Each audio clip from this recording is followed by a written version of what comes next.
Hello friends, welcome to Tamil daily kitchen recipes. இன்றைக்கி நம்ம கிச்சனில் ஒரு அருமையான மில்க் புட்டிங் தான் பார்க்க போகிறோம். ரொம்ப சுலபமாக செய்யக்கூடிய இந்த ரெசிபியை நீங்களும் மறக்காமல் ட்ரை பண்ணி பாருங்கள். வாங்க எப்படி செய்யுதுன்னு பார்த்துடலாம்.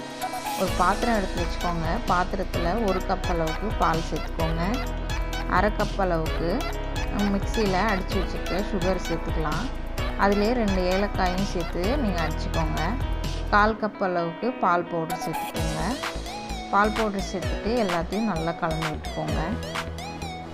நல்லா கட்டி இல்லாமல் கலந்து விட்டுக்கோங்க. உங்கள்கிட்ட விஸ்க் இருந்ததுன்னா விஸ்கையும் நல்லா அடிச்சுக்கோங்க. இந்த அளவுக்கு கட்டி இல்லாமல் கரைச்சிக்கோங்க.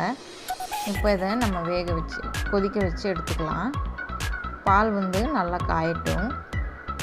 நம்ம மில்க் பவுடர் சேர்த்துருக்கிறதுனால பால் அடி பிடிச்சிடும், இல்லைன்னா கட்டி ஆகிடும். அதனால இந்த மாதிரி கலந்து விட்டுக்கிட்டே இருங்க. நல்லா கலந்து விட்டுக்கிட்டே இருங்க. பால் நல்லா பொங்க ஆரம்பிச்சிருச்சு. இப்போ நம்ம அடுப்பை ஆஃப் பண்ணிடலாம். அடுப்பை ஆஃப் பண்ணிவிட்டு தனியாக எடுத்து வச்சுக்கலாம். பொங்கி வந்தாலே போதும். நீங்கள் அதை ரொம்ப கொதிக்க விட வேண்டாம். இப்போ ஒரு பாத்திரத்தில் 3 முட்டையை சேர்த்துக்கோங்க. முட்டை சேர்த்துட்டு நல்லா இதை பீட் பண்ணிக்கோங்க. முட்டையை நல்லா அடிச்சுக்கிட்டதும் இப்போ இதில் நம்ம ஏற்கனவே காய வச்சுருக்க பாலை சேர்த்துடலாம். பால் ஆற வைக்கணும்னு இல்லை, அப்படியே சூடான பாலை தான் சேர்க்கணும். பாலை சேர்த்துட்டு எல்லாத்தையும் நல்லா கலந்து விட்டுக்கோங்க.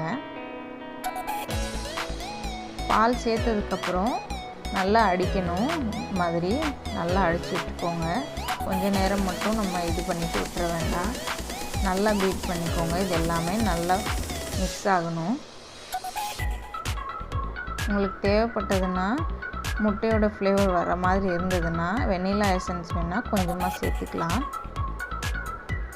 இப்போ இன்னொரு பாத்திரம் எடுத்து வச்சுக்கோங்க. பாத்திரத்தில் 1 ஸ்பூன் நெய் சேர்த்துட்டு எல்லா பக்கமும் பரவுற மாதிரி எல்லாம் நல்லா தடவி விட்டுருங்க. தடவி விட்டுட்டு நம்ம எடுத்து வச்சுருக்க மிக்சிங்கை சேர்த்துடலாம். மிக்சிங்கை சேர்த்துட்டு இதை ஒரு தடவை கொஞ்சமாக தட்டி விடுங்க. இந்த மாதிரி தட்டி விட்டுக்கோங்க.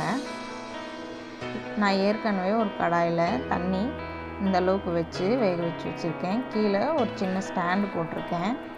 இப்போ இதில் வச்சுட்டு ஒரு தட்டு போட்டு மூடிடுங்க. மூடிட்டு ஒரு மூடி வச்சு மூடிடலாம். 20 நிமிஷம் கழித்து பார்க்கலாம்.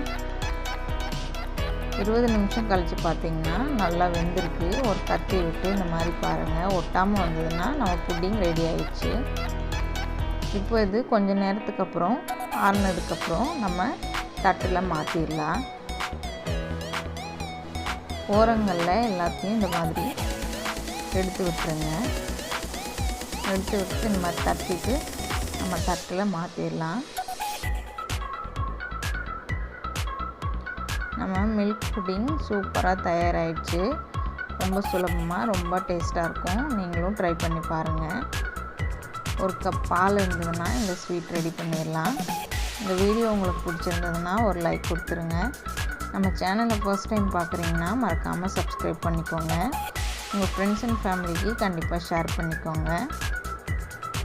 உங்களோட கருத்துக்களை மறக்காமல் கமெண்ட் செக்ஷனில் கமெண்ட் பண்ணுங்கள். தேங்க்யூ.